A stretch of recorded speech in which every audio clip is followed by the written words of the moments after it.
नियम, प्रतिज्ञा, वचन, ये सब मनुष्य ने समाज को सही दिशा में रखने के लिए बनाए हैं। वो मनुष्य ही क्या जिसके जीवन में नियम ना हो, जिनका वो पालन ना करे।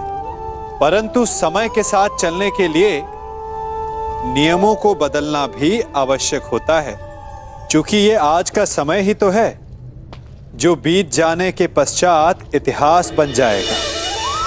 यदि आवश्यकता पड़ने पर नियम और प्रतिज्ञा भंग ना की जाए, समय की मांग के अनुरूप अपनी प्रतिक्रिया ना बदली जाए, तो इतिहास हमें कभी क्षमा नहीं करेगा। आवश्यकता पड़ने पर आपकी तोड़ी हुई एक प्रतिज्ञा, एक बंधन कभी कभी पूरे मानव इतिहास को बड़े विनाश से बचा सकता है। इसलिए नियम, प्रतिज्ञा, वचन कुछ नहीं, कुछ है तो केवल समय, जिसके अनुरूप चलने वाला ही सफल हो सकता है। लोहार को देखा है, एक मृत पशु की खाल की बनी धोकनी से निकली हवा भट्टी में इतना ताप उत्पन्न कर देती है कि लोहा भी उसमें भस्म हो जाता है। वो उस मृत पशु की आह है, उसकी पीड़ा के कारण निकला अभिशाप है, जो इतना ताप उत्पन्न करता है कि कठोर लोहा भी पिघल जाए, उसका आकार बदल जाए। जब तन पर चोट लगती है तो मुख से आह निकलती है, जब मन पर चोट लगती है तो आंखों से अश्रु निकल आते हैं। परंतु जब स्वाभिमान पर चोट लगती है तो मुख से निकले श्राप से अधिक विध्वंसक होता है आत्मा से निकला अभिशाप। श्राप केवल भौतिक रूप का नाश करता है, परंतु अभिशाप केवल नाश नहीं करता, अपितु सदियों से मिटे अस्तित्व का एक उदाहरण बना देता है। इसीलिए कभी किसी को इतनी पीड़ा मत पहुंचाइए कि आपका अस्तित्व अभिशाप में बदल जाए। कभी सोचा है हमारा जीवन भी उस रेत की घड़ी की भांति है? जो रेत नीचे गिर चुकी है वो हमारा अतीत है, जो अब भी ऊपर है वो हमारा आने वाला भविष्य है, और वर्तमान ये संकुचित स्थल है जहां से धीरे धीरे करके रेत गिर रही है।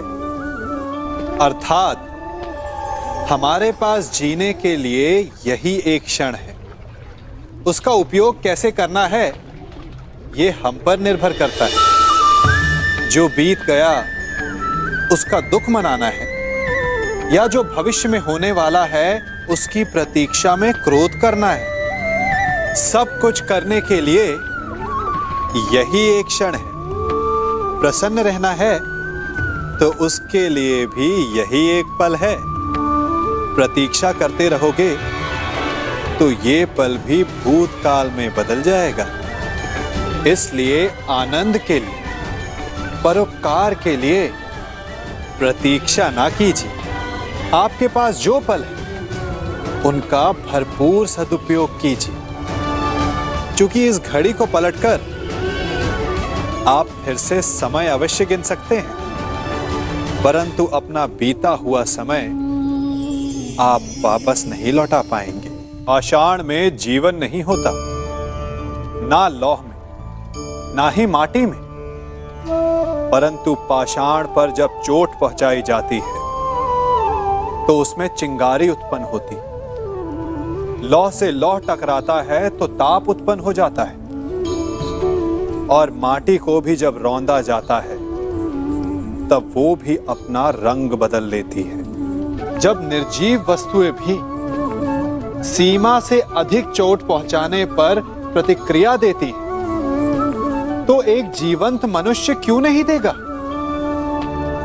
स्मरण है ना, प्रत्येक क्रिया की प्रतिक्रिया होती है। यदि फूल बोएंगे तो सुगंध मिलेगी, और यदि कांटे बोएंगे तो केवल पीड़ा। और यदि आघात समय पर किया जाए, इतिहास पर किया जाए, तो प्रतिक्रिया स्वरूप इतिहास बदल जाया करता है। इसीलिए सोच समझकर कार्य करना चाहिए, क्योंकि कभी कभी प्रतिक्रिया भयानक हो सकती है, विध्वंसक हो सकती है, अस्तित्व तक मिटा सकती है।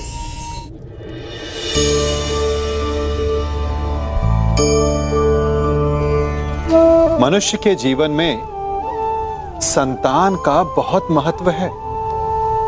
उस संतान के लिए वो कितने कष्ट सहता है, उसे पालता है, पोसता है। और यदि यही संतान संताप का कारण बन जाए तो क्या ये उसका दोष है? अधिकतर ये दोष हमारे लालन पालन का होता है। बचपन में बालक के हठ को मानकर हमें आनंद की अनुभूति अवश्य होती है, परंतु धीरे धीरे अपने बालक के हठ को मानकर उसके हठ के दास हो जाते हैं। एक हठी उद्दंड और असंस्कारी संतान उस सूखे वृक्ष के समान होती है कि यदि जिसमें आग लग जाए तो वो सारे वन को भस्म कर डाले। और स्मरण रहे, जब उसमें अग्नि लगती है तो सबसे पहले वो स्वयं के घर को ही भस्म करती है।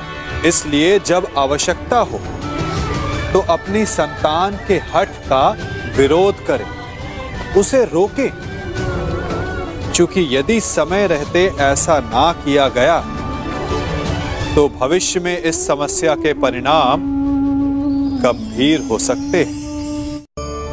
संसार में सबसे बड़ा क्या है? अभिमान और बाहुबल या विश्वास और आस्था? निश्चित रूप से बाहुबल के महत्व को नकारा नहीं जा सकता। मनुष्य अपने बाहुबल से पर्वत को मैदान बना सकता है, सागर सुखा सकता है, मरुस्थल में नदियां बहा सकता है, परंतु बाहुबल को सहारा होता है विश्वास का। यदि मन में विश्वास ना हो तो बाहुबल किसी काम का नहीं। वो कौन सा बल है कि मोर आकाश की ओर ताकते हैं?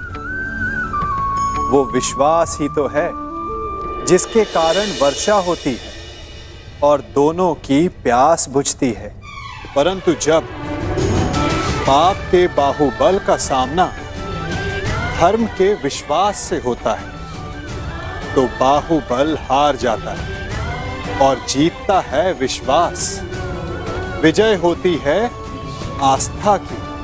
यदि आप सत्य के मार्ग पर चल रहे हैं और आप अपने इष्ट में आस्था रखते हैं तो किसी भी पापी का बल आपका कुछ नहीं बिगाड़ सकता।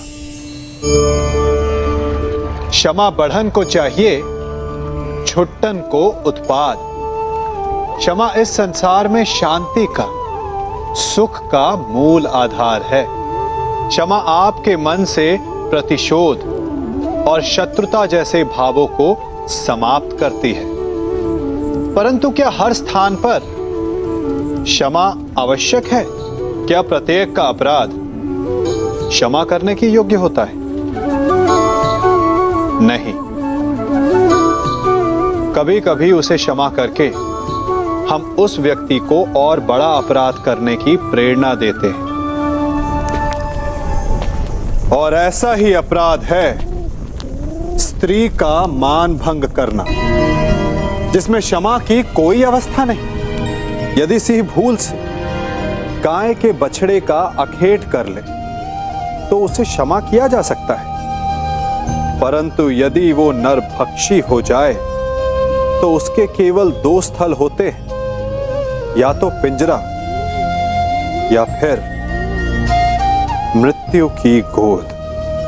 कुछ परिस्थितियों में क्षमा के स्थान पर दंड देना आवश्यक होता है, क्योंकि यह दंड का भय ही है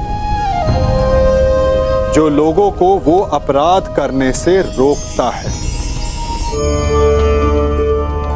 हम सब शीघ्र ही सफलता चाहते हैं, ढेर सारी संपत्ति और सुख चाहते हैं, और ऐसे में कई बार हम छोटे मार्गों का चयन कर लेते हैं, वो मार्ग जिनमें परिश्रम नहीं होता, जिनमें होता है तो केवल छल, कुटिलता और भाग्य का सहारा,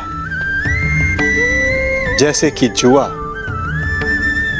कोई जुए के खेल में धन लगाता है, कोई दांव लगाता है और ये भूल जाता है कि जुआ ऐसा दलदल है कि जिसमें एक बार गिरे तो सर्वनाश से पहले निकलना असंभव है।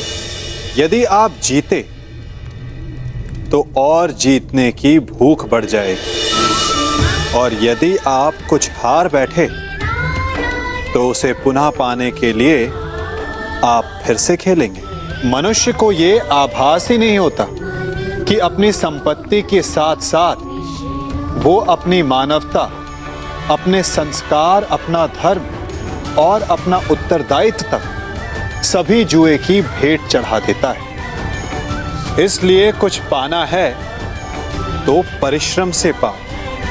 यदि कुछ जुए में जीता तो वो उतना शीघ्र ही खो दोगे, क्योंकि उसे परिश्रम से पाया नहीं गया है, और उसकी रक्षा करने के लिए आपके मन में स्वाभाविक प्रयास भी नहीं होंगे।